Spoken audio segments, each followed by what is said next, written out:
that exist in all of the other world religions. And I think that common theme is that they're fair.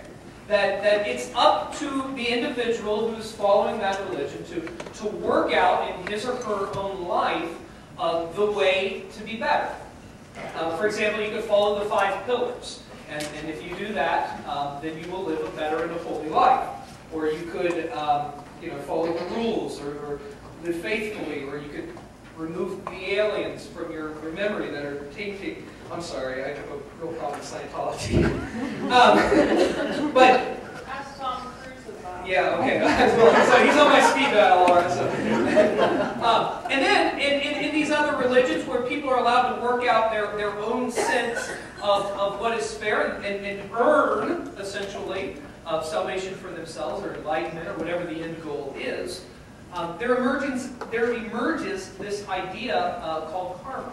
And I hope that you know what karma is, but it's what you give, then you will receive. What goes around comes around. And you'll find that specifically, I think, in like Hinduism and New Age.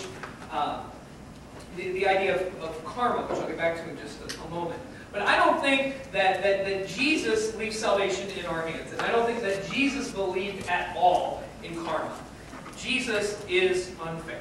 From the very beginning of the Gospel of Luke, in chapter 1, verse 47 through 50-something, Mary sings a song about what Jesus is going to accomplish. And she begins by saying in verse 52 that he's brought down the powerful from their thrones, and Jesus has lifted up the lowly. He's filled the hungry with good things and sent the rich away empty, because Jesus is unfair. He has helped his servant Israel to embrace his mercy. And he has made a promise to not everyone, but just to our ancestors, to Abraham and to his descendants forever. And then Jesus tells us the story, which I preached on about 3 or 4 weeks ago, of the prodigal son, where the son who insulted his father, who took his inheritance, who left, who ended up eating with pigs, the most filthy thing, who then gave that up and realized that he could have a better life at home with his dad. And he came back, and his father didn't welcome him home. His father embraced him and brought him back into the family. And in telling of that story, the prodigal son, we again hear that Jesus is unfair. And so oftentimes in the telling of the prodigal son, you'll hear pastors talk about how they identify with the faithful brother who sat there the whole time, did all his work, and he sees his brother come back and get embraced and say, "Father, why are you so happy that he's here?" That's not fair. That's true. Jesus offers us grace, which is greater than karma. Jesus offers us grace, which is greater than fair. I hope you know who Bono is. We did a sermon series in here on U2, and he's the lead singer for that band, and he'll be on David Letterman every night this week performing new songs from their album, if you're into that. But Bono is a rock and roll star who is now, though he has everything and could easily retire, spends his life and his time trying to gain awareness in Congress and in Senate and in other countries for the poverty that's happening around the world. And in fact, he's participating, he's leading the One campaign, asking that we spend 1% of our GDP and give that money to Africa. Well, sadly, that GDP is shrinking every year, but the number of people who need it are continuing to grow. Bono gets grace. He understands it. And so I want to share with you part of an interview that he had with a magazine. And it begins, the interviewer, in the middle of the conversation, says, "I think I'm beginning to understand religion because I have started acting and thinking like a father." And he says, "Bono, what do you make of that?" Bono says, "Yeah, that's normal. That's a good way to begin to think about religion. It's a mind-blowing concept that the God who created the universe might be looking for company. The God who created the universe might want a real relationship with people. But the thing that keeps me on my knees is the difference between the God I know and karma." And the interviewer says, "What do you mean by that? I haven't talked. Tell me more about that." And Bono says, "I really believe that we've moved out of the realm of karma and into the realm of grace." And the interviewer says, "Okay, make it more clear to me." Bono says, "You see, the center of all religions is the idea of karma. you know, what you put out comes back to you. An eye for an eye, a tooth for a tooth. Or in physics, in physical laws, for every action is met with an equal and an opposite reaction. It's clear to me that karma is at the very heart of the universe. I'm absolutely sure of it. And yet, then, along comes this idea of grace, to upend all of that as you reap, as you will sow stuff. Grace defies reason. Grace defies logic. Love interrupts, if you like, the consequences of your actions, which, in my case, is very good news because he's done a lot of stupid stuff in his time. The interviewer asked him, well, tell me about the stupid stuff. And Bono says, well, that's between me and God. But I'd be in big trouble if karma was going to be my final judge. I'd be in deep doo-doo. Bono didn't say doo-doo.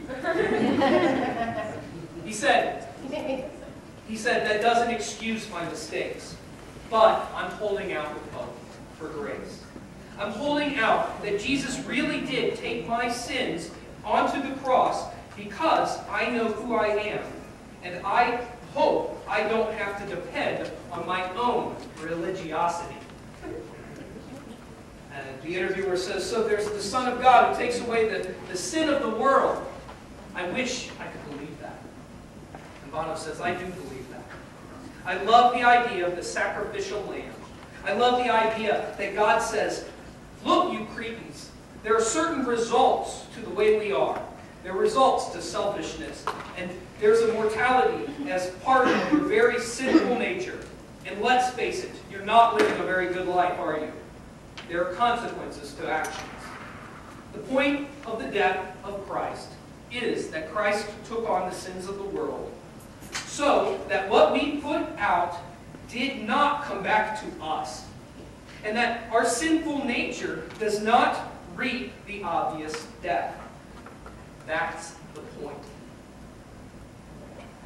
Grace should keep us humble. It's not our good works that get us through the gates of heaven.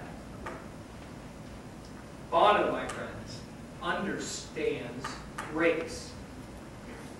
I want to explain grace in an imagery that I know I've used before you standing up here before, but I think it's worth repeating until every one of you sees it this way. The way I think of most religions is about ourselves getting better, about refining who we are and what we do until we make ourselves closer to God. That's the point of most religions, okay? Making ourselves better. And the way I like to see that image is that the more right things you do, the more religious attributes you follow, the further and further your hand reaches up to God. Okay? Now, in most religions, there's a promise that if you reach hard enough, long enough, that eventually you're going to reach God. That's the image of other religions. And I think Buddhism, he calls it enlightenment when you're there, or saved, or whatever. Now, Jesus makes a unique claim with grace. And the claim that Jesus makes is that no matter how far you reach, you're not ever going to reach God. But because God loves you, God has reached back down to where you are right now. And God has put God's hand under you. That's the imagery of grace. It's not about what we can do or what we can achieve or how far we can reach, but it's about the love of God that passes beyond that and reaches out for us. That is the unique claim that Jesus makes about grace.